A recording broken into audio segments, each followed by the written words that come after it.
In this video I'm going to show you how you can set up your white balance correctly in your camera using this white balance reference card in any light conditions.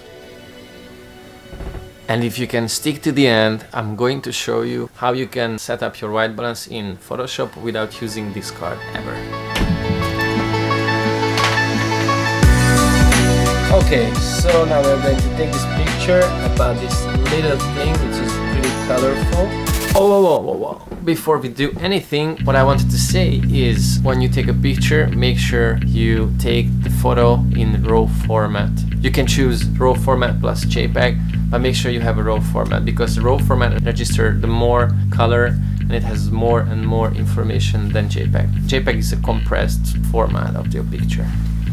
And you can see on the back of my screen of the camera, see how blue it is. So first I'm going to go in the menu to show how I choose my white balance. You can choose anything here, doesn't matter. I want to choose something blue like this and use the white balance card just next to the object. I take one picture just like that, and then I'm going to take a picture with this card, you see? And I'm going to take a picture with the gray part as well.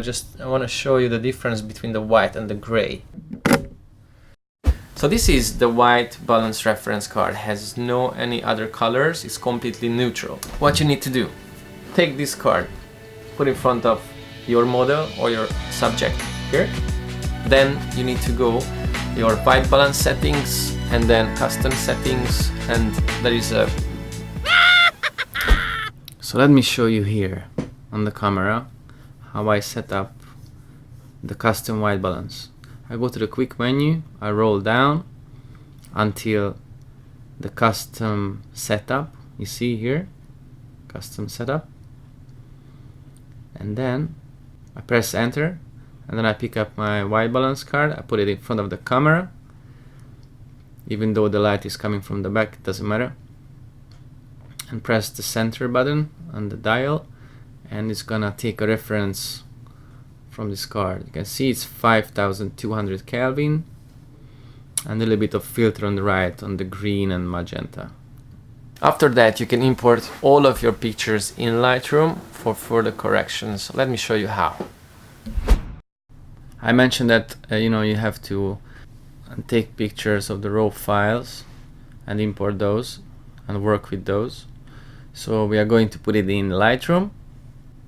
We have these three pictures.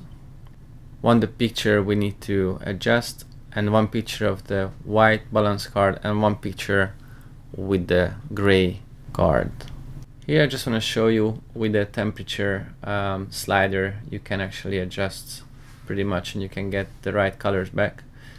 But because you don't really know where you need to go, that's why we are using this eyedropper tool and take a sample from the white balance card. The value of the temperature is around 6600. Yeah. I'm going to sample from different parts to see what the difference is, but it's not a big difference. So you have to see what the temperature is and the tint, if it's greenish or more purple. And then now we're gonna have a look on the gray card. This is slightly different. This is 6000. Tint is going to the magenta plus 15, so it's a bit more purple. The gray card is not the best tool.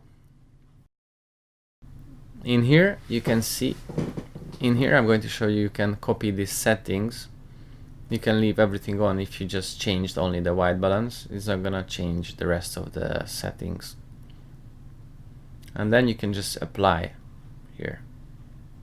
You see, in one click, boom, you have these great colors back. Nice, warm. I add a little bit of exposure. Woo.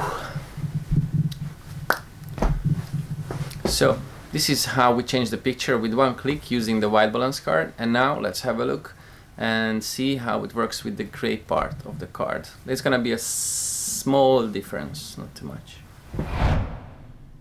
So now we are taking the settings from the gray card. You can actually uncheck everything and just check only the white balance and apply on the image by selecting the image, and then go settings and boom.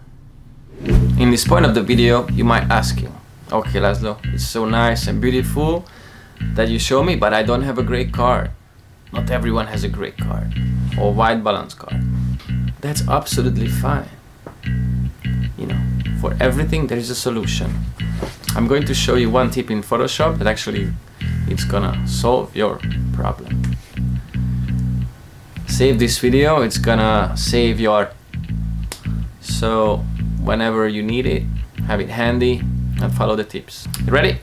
Here in Lightroom, I'm going to change the white balance pretty yellow, just to see if it's possible to put it back in the right color. And then we are in Photoshop. I already opened these two pictures we corrected, so you can see the difference between them. What I'm doing here, I just renamed the layer from background to layer 1, whatever name it is, doesn't matter. And then I have one clear layer. We need to fill this layer by going to the edit menu and then fill in at 50% of gray. Or you can use Shift Backspace or Shift F5, it's the same thing. You can see everything is gray. By using this eye icon, it's gonna disable the layer. Now you can see here in the normal, that's the blending mode of the layer. We need to change it to difference. It gives a weird looking for the picture, but it doesn't matter. Then you need to apply another layer on the top of this. It's called threshold. From the threshold layer there is a slider. You need to pull it from the right to the left completely, and then from the left to the right slightly, until you can see these dark dots. This is that we need to sample. You can see these dark patches are coming back. So zoom in, click on the left here on the eyedrop tool, hold down Shift key, and you can see a little icon appears next to the eyedropper tool, and then select this black part. Then you deselect these two layers, and then you make a curved layer on the top of everything, and you can select this eyedropper tool as well. I mean, this is actually meant to be for the gray, the perfect gray, as a reference for the perfect gray. 50% gray, that's the reference for the 50% gray, and then you just click on it, and here we go, our picture changed. It's pretty close to the right white balance. You can see picture 1, 2 and 3.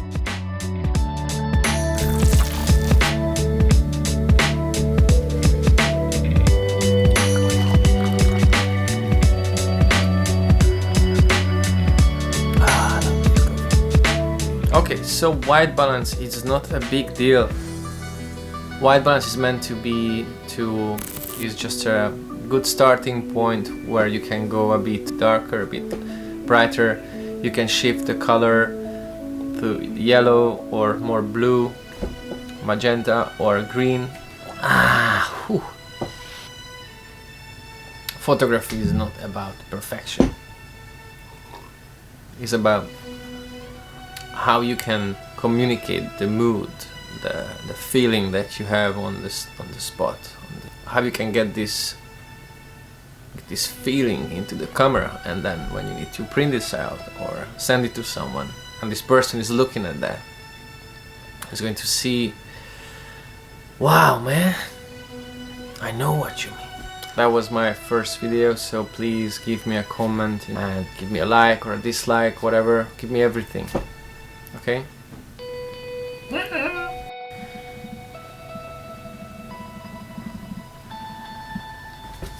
Once you purchase your first, second, third gray card or white reference card, it's time to talk about the gray card, the gray part. The gray part, it's an 18% gray. It means this gray, it gives you a right reference for your camera once you have a correct exposure, which is crucial. If your exposure is not correct, if it's a bit darker, your colors is different. If it's too bright, the color, the luminance of the color is just gonna go crazy. So for the right colors and exposure, shadows and highlights, I recommend to use this boy. How to use it? It's simple. Before you're getting to take a picture, once you set up your lights, if you want to set up whatever, in any scenario, you have your object like me, just place this gray reference card in front of it, just like the white card. You just leave it here. You can come closer with the camera, you know, just to cover this whole thing, and look into the viewfinder. You can see all the numbers, the f-stops, the ISO, whatever. But the best is if you set up, let's say, one of the